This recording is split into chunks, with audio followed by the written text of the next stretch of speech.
안녕하세요. 저는 올해 36살이고 자녀 2명을 키우고 있는 남자입니다. 처음 제 아내를 만나게 된 건 제가 29살 때입니다. 재수를 하는 바람에 늦게 대학교를 졸업을 했고 저는 생애 첫 회사를 다니고 있었습니다. 그때 당시 아내는 회사에서 비품과 영수증 관리를 도맡아 하던 계약직 사원이었죠. 그런데 어느 날부터인가 아내는 저에게 자꾸만 마실 거를 건네주는가 하며 퇴근하면 자신이 맛있는 걸 사주겠다고 말을 걸었었죠.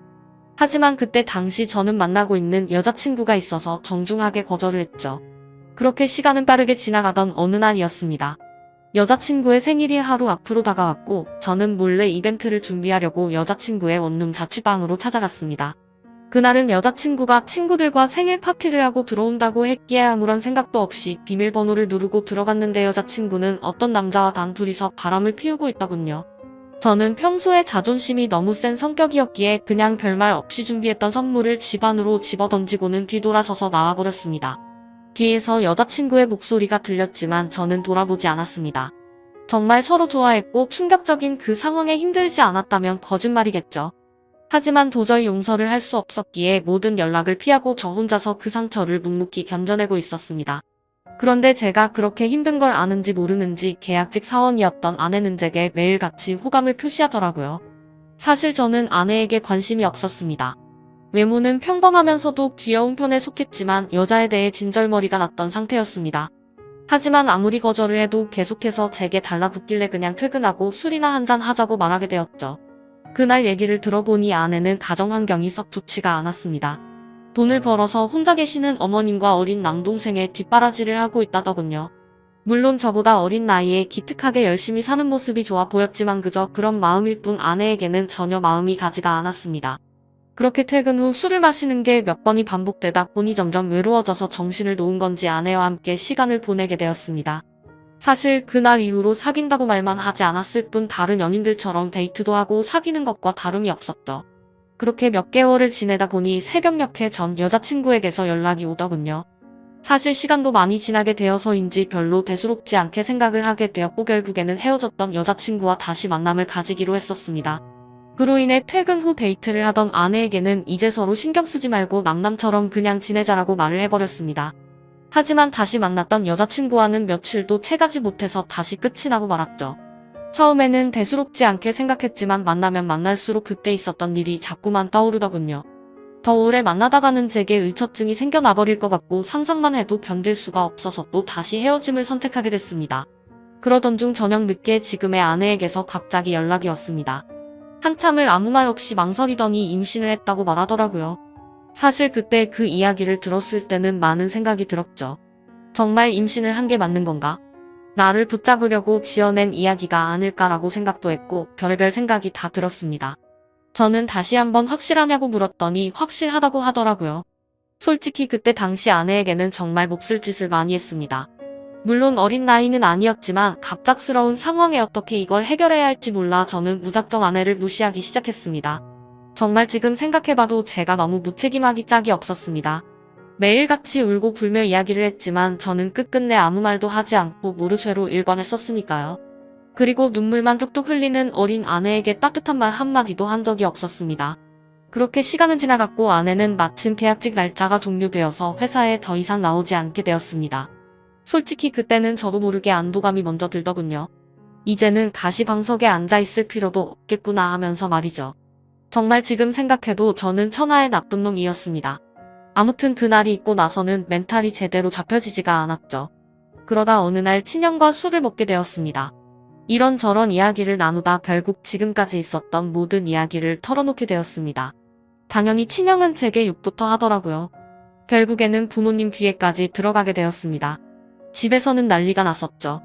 아버지께서는 남의 자식 망쳐놓고 뭐 좋은 일 있다고 매일같이 술이나 마시고 다니냐고 엄청 화가 나셨습니다. 어머니와 친형까지 저의 행동에 엄청나게 비난을 했었고 부모님께서는 집에 한번 데리고 오라고 하셨고 저는 또 모르쇠로 일관했습니다. 하지만 어느 날 형은 제 휴대폰 연락처를 뒤지게 되었고 아내의 연락처를 알아내어서 저를 제외한 가족들이 아내를 만나게 되었습니다. 그러고는 며칠 뒤에 저는 모르게 아내를 집으로 부르셨습니다. 저는 당연히 아무 생각 없이 친구들과 술을 마시고 늦게 집으로 들어갔는데 제 아내가 집에 와 있어서 정말 얼마나 깜짝 놀랐는지 모릅니다. 일단 어쩔 수 없이 저는 아내와 나란히 부모님 앞에 앉게 되었고 부모님께서는 앞으로 어떻게 할 거냐고 화를 내셨습니다. 저는 그냥 술김에 짜증도 나고 이 상황을 빨리 벗어나고 싶은 마음이 컸습니다. 그래서 홧김에 저는 그냥 결혼할 테니까 더 이상 좀 그만하라고 앞으로 이 문제로 왈가불가하지 말아달라고 말했습니다. 솔직히 홧김에 그런 말을 하긴 했지만 당연히 그때 당시 저는 이 말을 한다고 해서 정말 결혼할 생각은 없었습니다. 부모님 역시 그러라고 말씀하실 일은 절대 없다는 확신에 차서 한 말이었죠.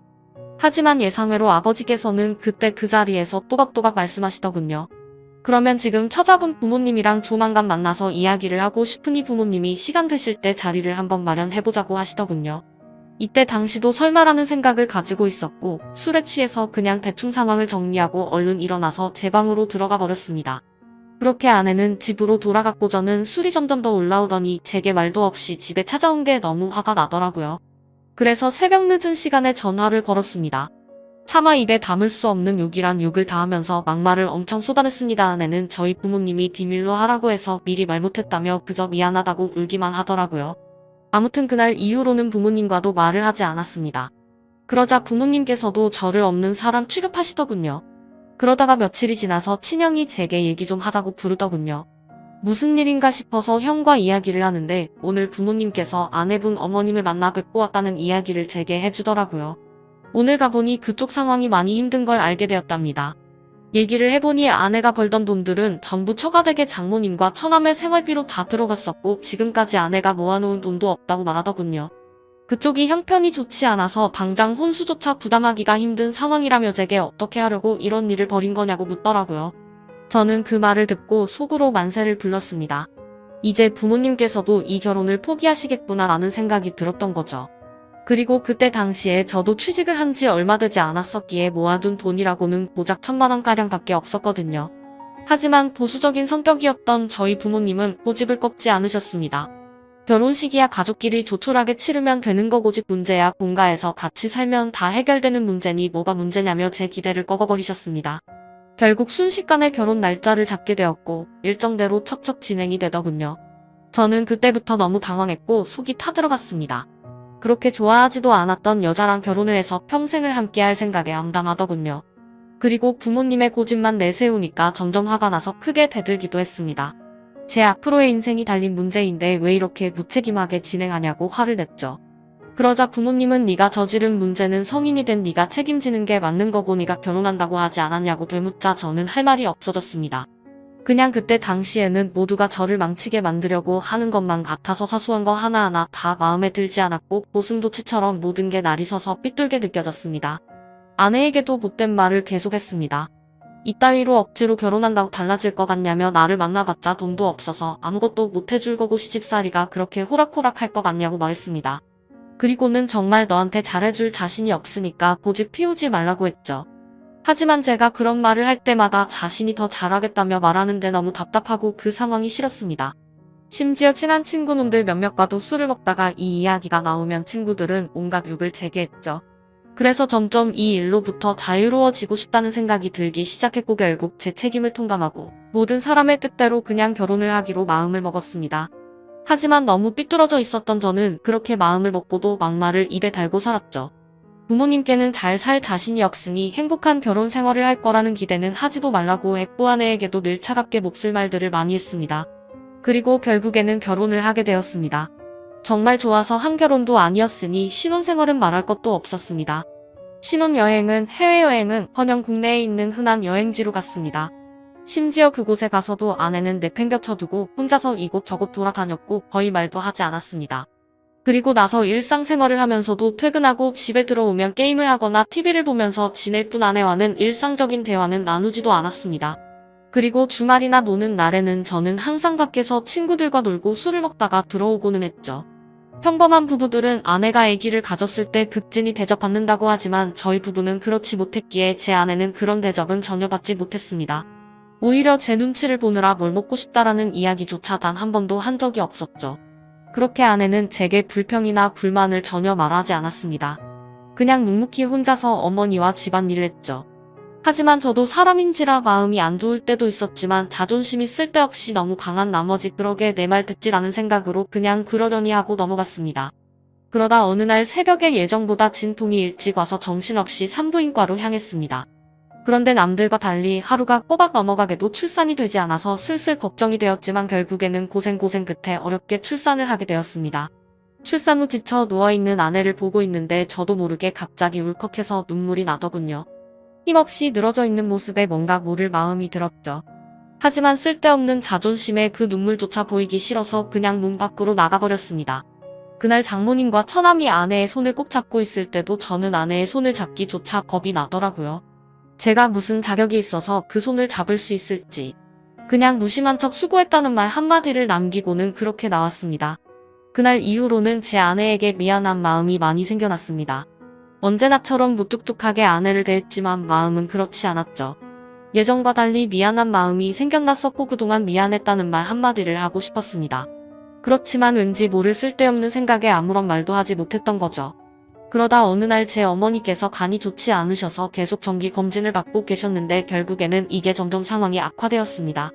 병원에 입원하셨을 때 친형과 어머니 그리고 아내가 번갈아 가면서 병실을 지켰습니다. 전 휴일에만 병실을 지켰고요.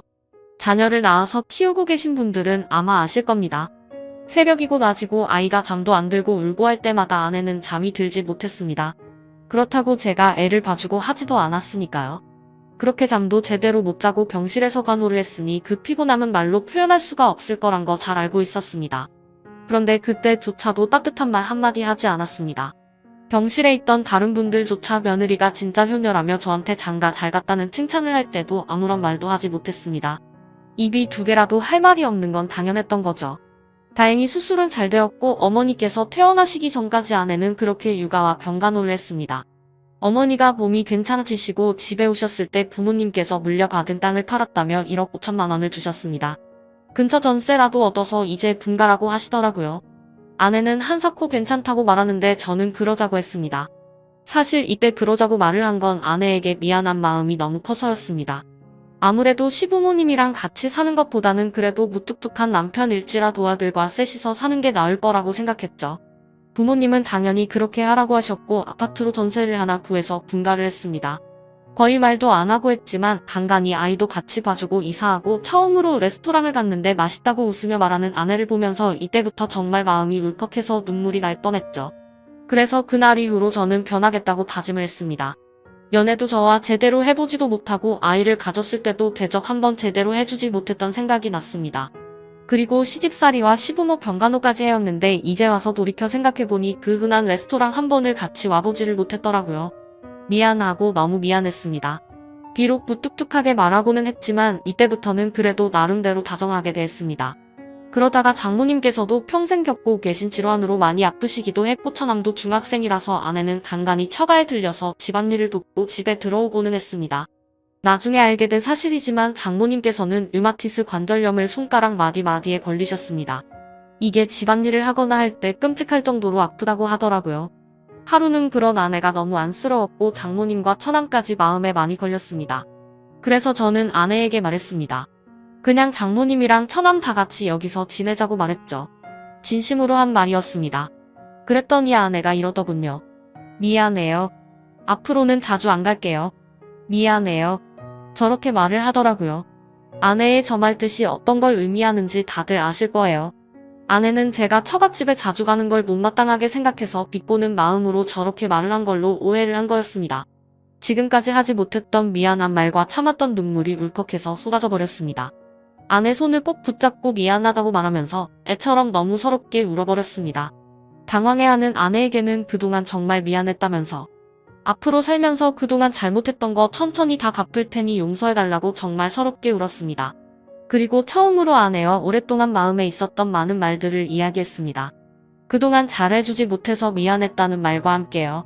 아내 역시 눈물을 흘리며 그렇게 처음으로 서로 꼭 안고 같이 울었네요. 그 일이 있고 나서 아내가 장모님께 같이 살자고 이야기를 했을 때 장모님께서는 완강히 거절하셨습니다. 사실 이건 당연하다고 생각했죠. 사위라고 하나 있는데 자기 딸을 그렇게 서럽게 만들었는데 이 집으로 들어오면 얼마나 눈치를 줄까라고 당연히 생각하셨을 것 같습니다. 본가에 계시는 부모님께서는 흔쾌히 그렇게 하라고 허락을 하셨고 결국에는 제가 처가댁에 가서 장모님께 무릎 꿇고 사죄했습니다. 그동안 죄송했다고 앞으로는 정말 잘하겠다고 했죠. 그렇게 장모님을 겨우겨우 설득해서 같이 살게 되었습니다. 지금은 그 누구보다 아내만 사랑하고 전에는 상상도 못한 애교도 떨면서 그렇게 살고 있습니다. 세상에서 아내가 가장 예뻐 보이고 가장 사랑스럽네요. 집안일도 제 나름 열심히 돕고 있고 육아도 열심히 하고 있습니다. 그리고 아내와 저 사이에는 예쁜 딸아이도 한 명 더 생겨났고 더 예쁜 가정을 이루게 되었죠. 이게 제게 있었던 5년 전 이야기입니다. 지금은 장모님과 처남 그리고 제 아내와 자식들 이렇게 6식구가 다 같이 행복하게 살고 있습니다. 넉넉지 않은 형편일지 몰라도 휴일이나 주말이 되면 가능하면 가까운 곳으로라도 바람을 쐬러 다니고 있고요.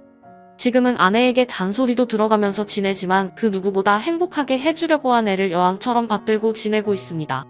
그런 저를 기특하게 보셨는지 장모님도 항상 우리 사위가 최고라며 저를 감싸주시고 온 가족이 서로를 너무 애틋하게 생각하고 행복한 나날을 보내고 있네요. 지금은 정말 그 어느 때보다 행복합니다. 제 착한 아내 덕분에 저의 못난 모습들이 고쳐진 것 같아서 정말 고맙게 생각합니다. 아마 그때 아내가 저를 버리고 떠나버렸다면 저는 그저 그런 인생을 살고 있었을 테고 평생 후회만 하면서 살았을 것 같다고 생각이 드네요. 앞으로도 저는 과거의 아내에게 잘 해주지 못했던 걸 평생 갚아 나가려고 합니다. 물론 평생이 걸려서 제가 잘하더라도 그 큰 상처를 준 건 다 갚지 못하겠지만 지금은 제 아내도 행복하다고 말해주니 너무 미안하고 고마운 마음만이 가득하네요. 제 사연을 읽어주셔서 감사드립니다.